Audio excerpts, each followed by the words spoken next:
অপরাহ্ন। রাখাল, রাম প্রভৃতি ভক্ত সঙ্গে ঠাকুর মণি সেনের বৈঠকখানায় বসিয়া আছেন। নবদ্বীপ গোস্বামী প্রসাদ পাওয়ার পর ঠান্ডা হইয়া বৈঠকখানায় আসিয়া ঠাকুরের কাছে বসিয়াছেন। শ্রীযুক্ত মণি সেন ঠাকুরের গাড়ি ভাড়া দিতে চাইলেন।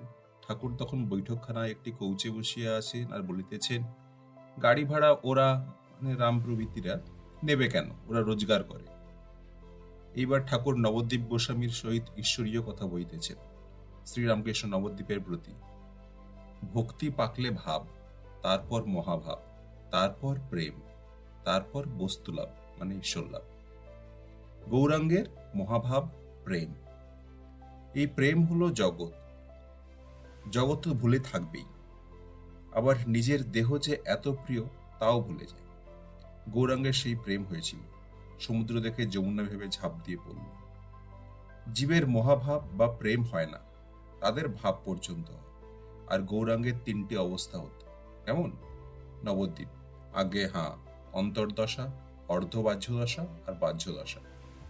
শ্রীরামকৃষ্ণ, অন্তর্দশায় তিনি সমাধিস্থ থাকতেন, অর্ধবাহ্যদশায় কেবল নৃত্য করতে পারতেন, আর বাহ্যদশায় নাম সংকীর্তন করতেন।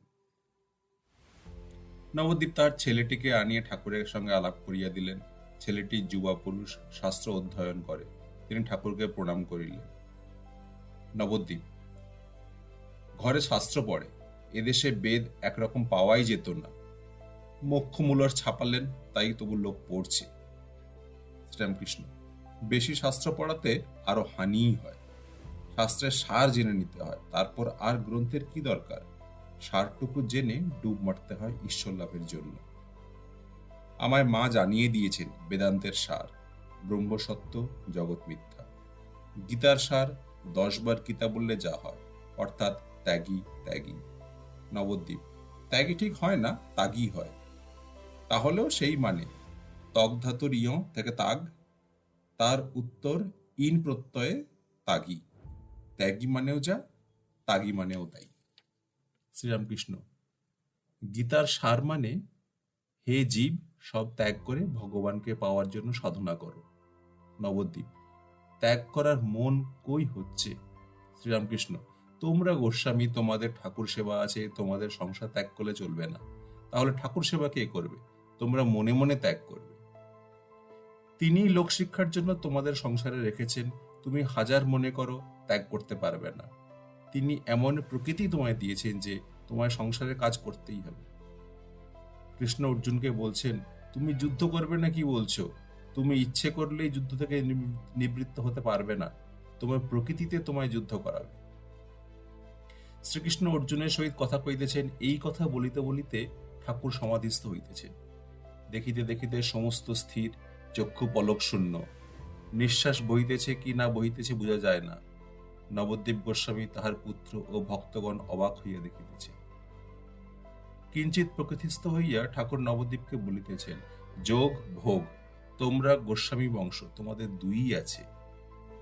এখন কেবল তাকে প্রার্থনা করো, আন্তরিক প্রার্থনা, হে ঈশ্বর, তোমার এই ভুবন মোহিনী মায়ার ঐশ্বর্য আমি চাই না, আমি তোমায় চাই।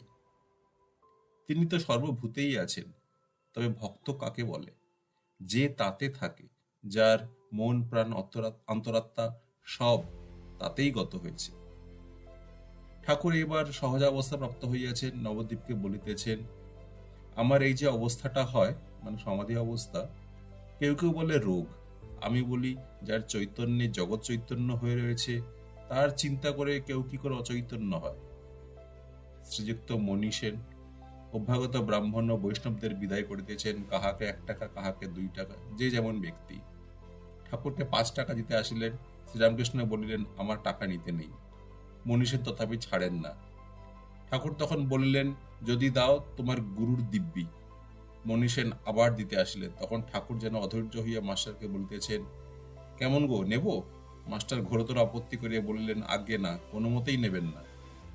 শ্রীযুক্ত মণি সেনের লোকেরা তখন আম সন্দেশ কিনিবার নাম করিয়া রাখালের হাসতে টাকা দিলেন। শ্রীরামকৃষ্ণ মাস্টারের প্রতি, আমি গুরুর দিব্যি দিয়েছি, আমি এখন খালাস। রাখাল নিয়েছে, সে এখন বুঝুক গে। ঠাকুর শ্রীরামকৃষ্ণ ভক্তের সঙ্গে গাড়িতে আরোহণ করলেন, দক্ষিণেশ্বরের মন্দিরের দিকে ফিরিয়ে যাইবেন। পথে মতিশীলের ঠাকুর বাড়ি। ঠাকুর মাস্টারকে অনেকদিন হইল বলিতেছেন, একসঙ্গে আসিয়া এই ঠাকুর বাড়ির ঝিল দর্শন করিবেন, নিরাকার ধ্যান কিরূপ আরোপ করিতে হয় শিখাইবার জন্য। ঠাকুরের খুব সর্দি হইয়াছে, তথাপি ভক্ত সঙ্গে ঠাকুর বাড়ি দেখিবার জন্য গাড়ি হইতে অবতরণ করিলেন। ঠাকুর বাড়িতে শ্রী গৌরাঙ্গের সেবা আছে। সন্ধ্যার এখন একটু দেরি আছে। ঠাকুর ভক্ত সঙ্গে শ্রী গৌরাঙ্গ বিগ্রহের সম্মুখে ভূমিষ্ঠ হইয়া প্রণাম করিলেন। এইবার ঠাকুর বাড়ির পূর্বাংশে যে ঝিল আছে তাহার ঘাটে বসিয়া ঝিল ও মৎস্য দর্শন করিতেছেন। কেহ মাছগুলির হিংসা করে না। মুড়ি ইত্যাদি খাবার জিনিস কিছু দিলেই বড় বড় মাছ দলে দলে সম্মুখে আসিয়া ভক্ষণ করে, তারপর নির্ভয়ে আনন্দে লীলা করিতে করিতে জলমগ্ন হয়ে বিচরণ করে। ঠাকুর মাস্টারকে বলিতেছেন, এই দেখো কেমন মাছগুলি।